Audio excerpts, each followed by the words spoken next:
We have a lot to get to, including another major blow to popular conspiracy theorist Alex Jones. A jury ordered the InfoWars host to pay more than $45 million in punitive damages to the parents of a first grader killed in the Sandy Hook shooting. That's in addition to more than $4 million in compensatory damages that were decided in the courtroom yesterday. This is the first time that Alex Jones has been held financially liable for spreading lies and conspiracy theories about the school shooting that took the lives of 20 children and 6 staff members in December of 2012. He had said the shooting was a hoax and that the children and their family members were crisis actors. The former police chief for Newton during the shooting said the consequences of Jones's actions extended far beyond the Sandy Hook families. It caused significant harm for obviously the families, but also for law enforcement, because how many of these people just listening to him were the ones that decided to call in the bomb threats that we've had, and the numerous copycats that wanted to call up and say we were going to shoot up your school. It did a lot of damage for a lot of years. Alex Jones, then under oath, changed his tune on the stand, admitting that the deadliest elementary school shooting in U.S. history did, in fact, take place, and acknowledged that his words and actions were irresponsible. And this sets the table for a series of additional trials from more Sandy Hook families. Joining me to discuss this is Rachel Fissette. She's been watching this case closely.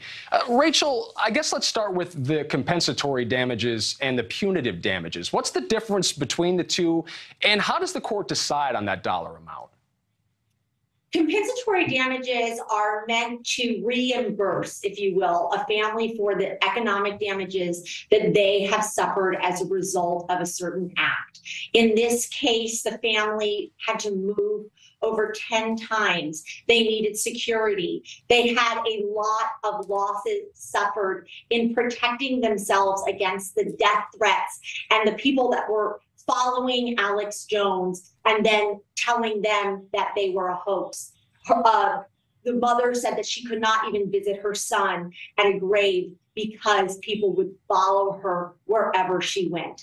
So those damages are meant to compensate her for her losses as a result of the act. Punitive damages, on the other hand, they are really just meant to punish. Rachel, how much more lies ahead for Alex Jones at this point? How many more trials could we see? How much more money could he be on the hook for? Well, this was the first of three Texas cases. The other 2 were scheduled to proceed shortly hereafter. And then there are a handful of cases, I believe 7, proceeding through the courts in Connecticut. The issue is now that Alex Jones and InfoWars declared bankruptcy earlier this week. And by declaring bankruptcy, those cases have now been stayed to determine if there is enough money to pay any damages as a result of what could be found inside of a case.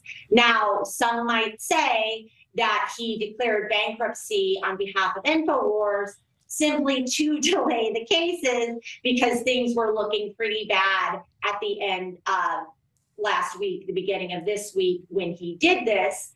And others have brought to the attention that perhaps InfoWars may be looking shy on assets because he withdrew about $60 million to his own account in the last year and a half.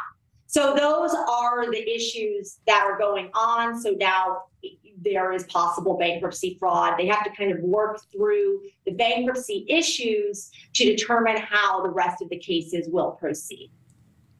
Rachel, could that digital copy containing all of his texts and cell phone records prove to be the deciding factor in how much money is eventually awarded? Because it sounds like he might have been misleading about what his net worth really was. Right. So it sounds like he has been misleading, and absolutely that a crazy download that was sent allegedly inadvertently to the plaintiff's lawyers this week that disproved all that he has been saying during the pendency of this litigation, really for the past 4 years, now takes center stage as to what people will know about his work, about his text messages, about what he planned, and really about also what he knew, that he knew it wasn't a hoax and he was saying it was. So that is a really amazing twist in a case like this that will now take, as you said, center stage as evidence. Rachel, last question for you. Based on what you've seen of this trial so far, what to you has really stood out? What's been the most interesting or surprising scene that we've witnessed?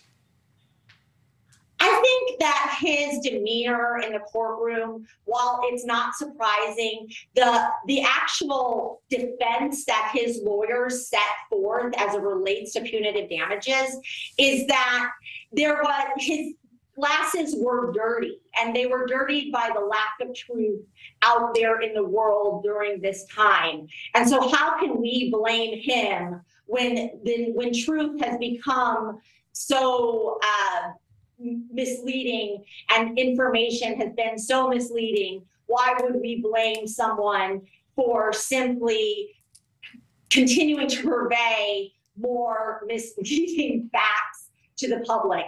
And to me, that's a sad commentary on where we are in the media and where we are as a people. But the fact that they set that forward in this trial was really very telling as to where Alex Jones thinks he was coming from this whole time. Thank you for watching. Go to newsnationnow.com to find NewsNation on your television provider. And don't forget to click the red subscribe button below to get more of NewsNation's fact-driven, unbiased coverage.